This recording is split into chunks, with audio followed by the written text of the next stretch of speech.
Hello friend, good afternoon. সবাই কেমন আছেন? আশা করি সবাই খুব ভালো আছেন। মামনি ব্লগ চ্যানেলে আপনাদের সবাইকে সুস্বাগতম। আজকে আপনাদের সামনে আমি একটা নতুন রেসিপি নিয়ে এসেছি, শুক্তো রেসিপি। তো আমি একদম ঘরোয়াভাবে কীভাবে শুক্তো রান্না করছি আপনাদের সঙ্গে একটু শেয়ার করছি। আশা করি আপনাদের ভালো লাগবে। যদি ভালো লেগে থাকে পাশে থেকে অবশ্যই আমাকে একটু সাপোর্ট করবেন। আমি সবার পাশে আছি। চলুন তবে কী কী দিয়ে আমি আজকে শুক্তো রান্না করব।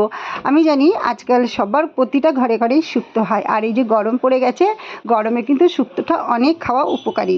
সেই কারণে ভাবলাম আপনাদের সঙ্গে একটা ঘরোয়াভাবে নিয়ে আসি শুক্তো রেসিপি।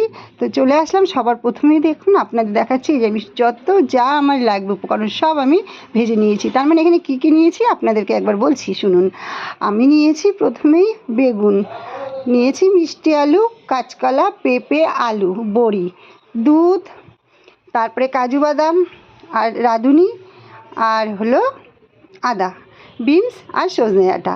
এই উপকরণগুলোই লাগবে আমার সব আজকের এই শুক্তো রেসিপি করার জন্য।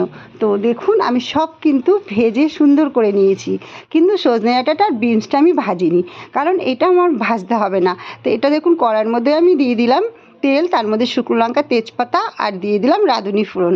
তার মধ্যে এবার দেখুন সজনে ডাঁটাগুলো দিয়ে বিনসটা দিয়ে একটু ভালো করে নিলাম। তার মধ্যে দিয়ে দিলাম রাঁধুনি আর আদা বাটাটা, একদম সামান্য, ঘরে আপনারা একদম করে নেবেন নর্মালভাবে। তো আমি এটা একটু ভাজা ভাজা হয়ে গেল, এর মধ্যে আমি দিয়ে দেবো এবার আলুগুলো ভেজে রেখেছিলাম আমি। দেখুন আলুগুলো দিয়ে এবার নাড়াচাড়া দিয়ে দিলাম হলো লাল আলু আর এই যে পেঁপেটাও আমি ভেজে নিয়েছিলাম। তো এর মধ্যে দিয়ে দিলাম 5-6খানা আমি হলো কাঁচা লঙ্কা, কারণ ঝাল যেহেতু শুক্তোতে চলে না একদমই, কিন্তু তবুও একটু দিলাম। এবার আমি সব সবজিগুলো দিয়ে দিলাম, লাস্টে দিলাম উচ্ছেটা। এবার দিয়ে আমি একটু জল দিয়ে দেবো, দিয়ে কিন্তু ভালোভাবে ঢেকে রাখবো। কারণ হলো বেশি জল দেবো না, আমি কিন্তু শুক্তোটা একদম মাখা করেই রান্না করব। দেখুন এবার জল দিয়ে কিছুক্ষণ আমি একটু দমে রেখে দেবো।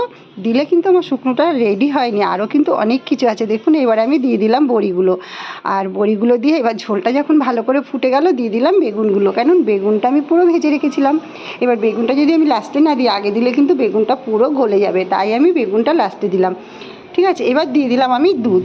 আমি এখানে 1.5 পোয়ার মতন গরুর দুধ নিয়েছিলাম, গরুর দুধটা আমি দিয়ে দিলাম। এখানে কিন্তু আমি নুন দিয়েই দিয়েছি, কারণ হলো আমি এখানে হলুদ একদমই অ্যাড করব না, কারণ হলুদ দিয়ে আমি কিন্তু ভাজা করেছিলাম সব সবজিগুলো। আর দিয়ে দিলাম এবার কাজু বাদাম যে রেখেছিলাম আমি, ওটাকে পেস্ট করে দিয়ে দিলাম। দেখুন আমার পুরো শুক্তো রান্নাটা কিন্তু রেডি। তার মধ্যে দিয়ে দিলাম লাস্টে একটুখানি ঘি।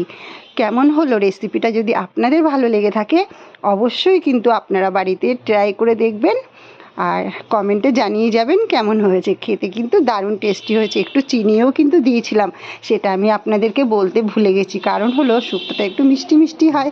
চলুন টাটা, সবাই ভালো থাকবেন, রাধে রাধে।